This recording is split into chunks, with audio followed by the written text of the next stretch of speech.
Donald Trump was flanked in court yesterday by his largest group of allies yet. There were about 20 people in his entourage, many of them House Republicans. You can see a few there in the back, who joined him despite the fact that the lower chamber, i.e. their job, was in session. In fact, House Republicans were at risk of ceding control of the floor because of those 11 lawmakers who were in New York instead of at the Capitol. The group of far-right Republicans showed their loyalty to Trump outside the courthouse, holding a news conference where they repeated many of the former president's false claims. This is a way, we've seen this now a few days in a row now. Trump has a way of getting around the gag order. He doesn't violate it. He just has his Republican colleagues do it for him. Joining us now, special correspondent at Vanity Fair and host of the Fast Politics podcast, Molly Jong-Fast. She's also an MSNBC political analyst. I mean, let me just set you up here to talk about this display, the sycophants. And then we also had Matt Gaetz quoting what Donald Trump said to the Proud Boys in that debate, stand back, stand by, in a tweet where he basically said, look, there it is, standing back and standing by, Mr. President, said Matt Gaetz as he stands behind Donald Trump outside trial. You know, that all of that was incredible. And I want to say, like, if you look at Nancy Pelosi, I want to harken back to when the House was normal. Nancy Pelosi would never have let that happen, right? Because it puts the entire House majority, the 1 or 2 seat majority, depending on how you count it, in jeopardy. No, watching this was such a display. Yesterday was Freedom Caucus Day at the Trump trial, and that was the Freedom Caucus crew.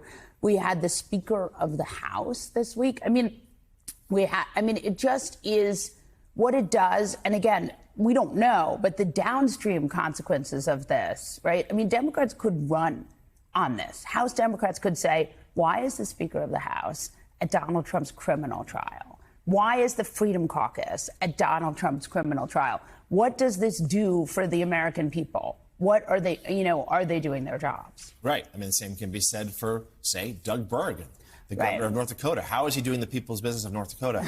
By appearing on Center Street in Lower Manhattan. But Burgum is there, of course, because it's part of the veep stakes. Right. And this is Donald Trump clearly in no rush to get this done. And he's demanding displays of loyalty, whether it's in the courthouse or elsewhere. You've written about it for Vanity Fair. Tell us where you think this stands. So Donald Trump has lucked into a situation where he has all these people who want to be vice president, all of them completely craven, having no interest in doing anything but trying to appeal to him. And so since they're trying to appeal to him and since they're hoping to audition for the veep stakes, he is able to use them, just like he's using these Republicans to get around the gag order, which is pretty craven. He's also using these vice presidential hopefuls as support when he's in court. So he has, and I mean, I think it's pretty interesting that he has had only one family member, Eric, but he's managed to get much of the Republican Party there. I mean, it's a pretty stark contrast. Eric has gone several times now, actually. That's right. Credit to him, I suppose. Let's talk about the other main political event this week, which is the agreement to a couple of debates. Yeah. I've got some new reporting out this morning about how the Biden team really spent a lot of time looking at the conditions of the debate. They were spooked by that CNN town hall that Trump did about exactly a year ago with the crowd rallying to his side. And they said, look, we don't want a crowd there. We don't want Trump to feed off of it. But also, we don't want this to turn into a spectacle. Right. We want this to become, as much as it can be, a substantive exchange of ideas. How important do you think these debates loom? And what does it tell you that we're starting in June? Yeah. So clearly, I mean, you did really good reporting on this earlier in the week, too. And look, I think Biden world, this is the Presidential Debate Council has really messed up, right? Because and Biden world said they were done with them because they were not enforcing the rules. They were not cutting the mics. They were not doing what needs to happen with Donald Trump. And Donald Trump is not a normal presidential candidate. You cannot have normal presidential debates. You have to have checks and balances in there. So I do think that's smart. Look, they're smart to do it in June. They have to get the American people to pay attention. Yeah. And I think that is why they're doing it in June. And then they have one in September.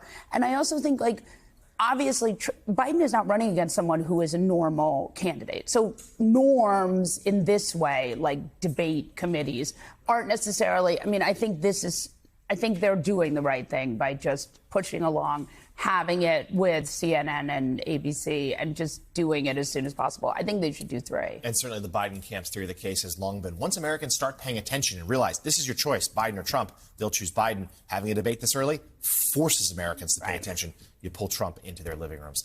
Molly Jong-Fast, thank you as always. We'll talk to you again soon.